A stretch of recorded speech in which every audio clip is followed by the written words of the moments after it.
Halo anak-anak, kali ini kita ketemu kembali dengan topik Proyek P5 dengan tema Gaya Hidup Berkelanjutan.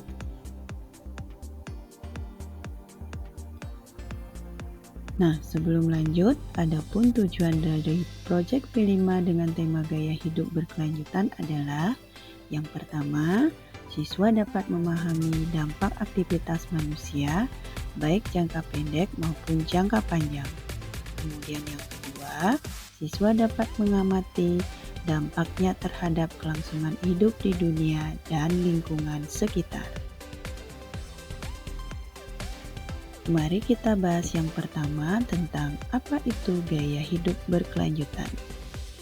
Gaya hidup berkelanjutan merupakan cara hidup yang mengedepankan pada kesadaran dan pandangan jangka panjang.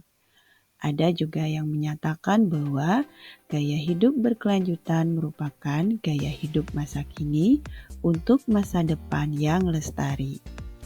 Dan pendapat yang lain menyatakan bahwa gaya hidup berkelanjutan merupakan menjalankan hidup dengan kesadaran dan berpikir dalam jangka panjang.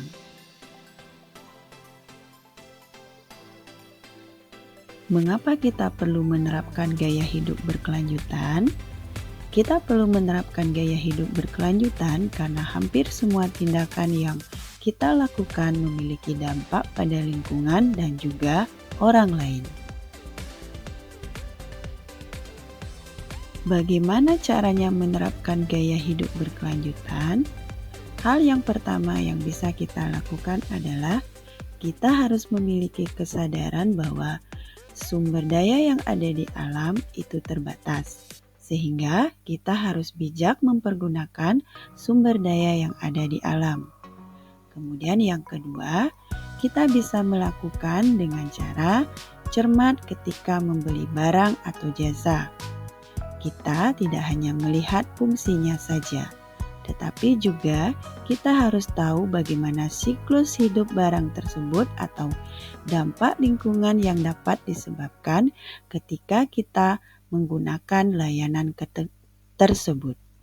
Dan yang ketiga, yang wajib juga kita ketahui adalah konsep eco before ego, di mana di sini kita harus menempatkan keberadaan kita sebagai bagian dari lingkungan, bukan entitas yang terpisah.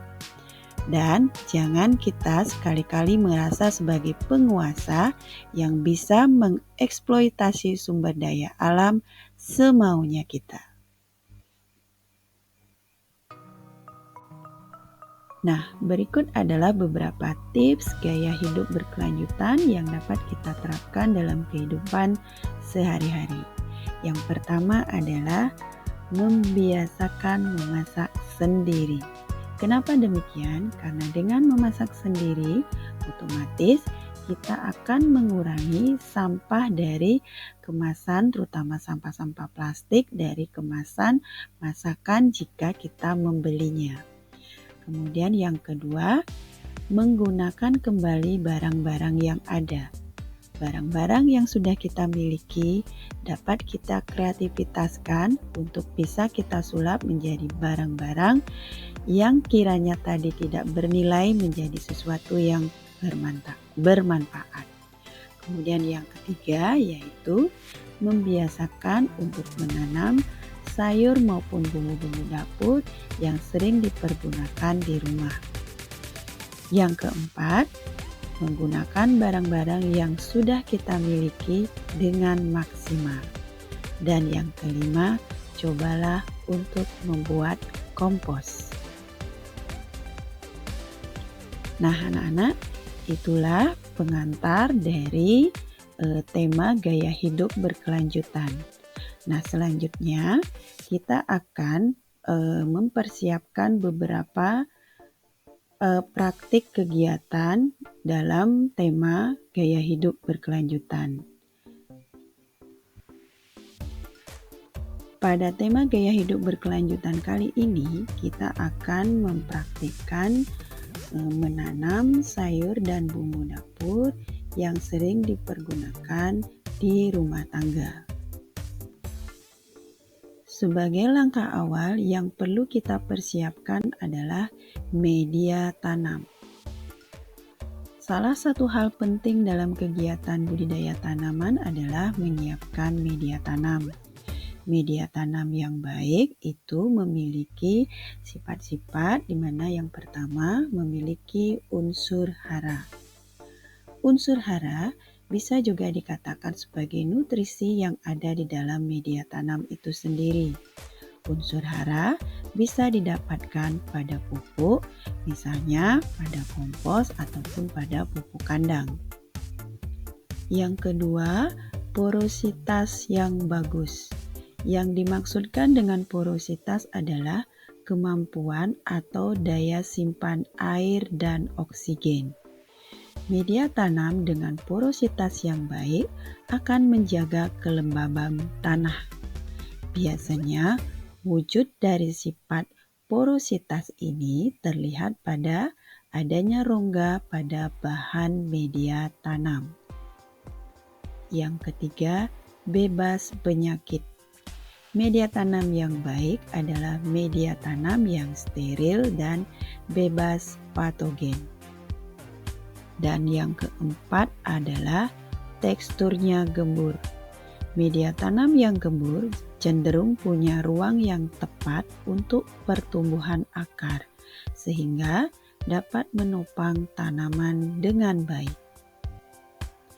Nah, berikut adalah beberapa bahan-bahan sederhana yang bisa kita siapkan untuk membuat media tanam.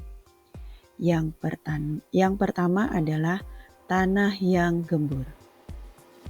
Tanah yang gembur memiliki karakter yang gembur. Tanah yang gembur atau diistilahkan dengan istilah topsoil itu merupakan tanah yang berada pada lapisan atas, biasanya kurang lebih 1-15 cm. Tanah dengan karakter gembur ini sangat bagus untuk pertumbuhan tanaman. Tanah yang gembur juga bisa kita dapatkan untuk mendapatkan kualitas yang lebih baik, bisa kita dapatkan pada areal di sekitar rumah yang belum terkontaminasi oleh zat kimia, bisa juga di hutan sekitar. Kemudian bahan yang kedua adalah kompos atau pupuk kandang. Kompos itu didapatkan dari sampah-sampah organik yang sudah menjadi tanah. Begitu juga untuk pupuk kandangnya, yang diharapkan adalah pupuk kandang yang berasal dari kotoran hewan yang sudah menjadi tanah. Dan yang ketiga itu adalah sekam bakar. Sekam bakar didapatkan dari sekam mentah yang dibakar. Nah, dalam proses pembakaran diharapkan sekam tersebut tidak terlalu menjadi abu. Bisa dilihat pada gambar, pada sekam bakar yang baik itu wujud sekamnya masih terlihat. Tujuan dari kenapa sekam itu dibakar adalah untuk menghilangkan bakteri-bakteri yang tidak baik yang ada pada sekam yang masih mentah. Nah, setelah ketiga bahan-bahan ini disiapkan, selanjutnya untuk membuat media tanam sangat sederhana sekali.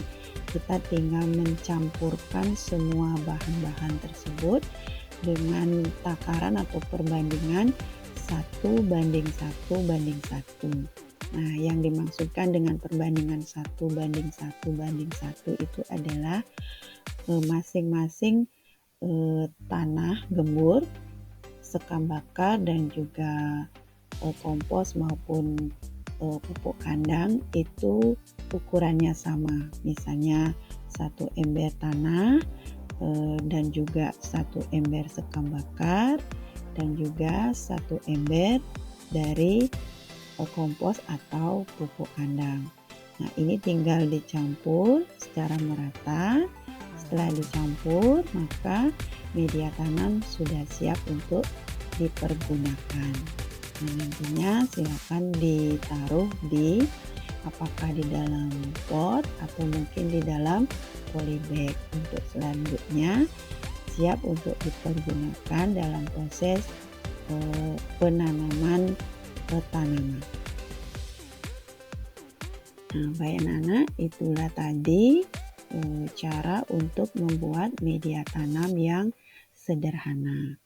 Nah, sebagai persiapan praktik untuk pertemuan berikutnya, maka untuk masing-masing kelompok yang sudah ada di setiap kelas, ini persiapan yang perlu anak-anak bawa untuk pertemuan berikutnya. Yang pertama, masing-masing kelompok itu membawa 2 buah atau 2 pieces polybag yang berukuran minimal 35 cm kali 35 cm. Jika tidak memungkinkan mendapatkan ukuran ini, boleh ukuran yang lebih besar. Syarat minimalnya adalah yang 35 kali 35 cm. Kemudian juga anak-anak menyiapkan tanah gembur sebanyak 1 ember cat yang berukuran 5 kg. Kemudian juga membawa kompos. Kalau tidak punya kompos, bisa membawa pupuk kandang. Ingat, pupuk kandang yang dipakai adalah pupuk kandang dari kotoran hewan yang sudah menjadi tanah. Itu juga banyaknya 1 ember cat ukuran 5 kg. Dan yang ketiga, membawa sekam bakar. Ini sekam bakar yang sudah jadi nak ya. Banyaknya juga sama. 1 ember cat ukuran 5 kg. Karena nanti kita akan membuat takaran dengan perbandingan 1:1:1. Nah, kemudian jangan lupa membawa centong yang nantinya fungsinya untuk mengaduk media tanam dari bahan-bahan yang kita siapkan ini. Dan yang terakhir, siapkan koran bekas yang nanti berfungsi sebagai alas sehingga pada saat mengaduk media, lantai di kelas tidak terlalu kotor. Nah, inilah persiapan bahan-bahan yang perlu nanti dipersiapkan oleh masing-masing kelompok. Gunakan waktu yang ada dipergunakan dengan baik untuk membagi tugas siapa yang akan membawa bahan-bahan yang diperlukan dalam kelompok. Pertemuan berikutnya kita akan praktik.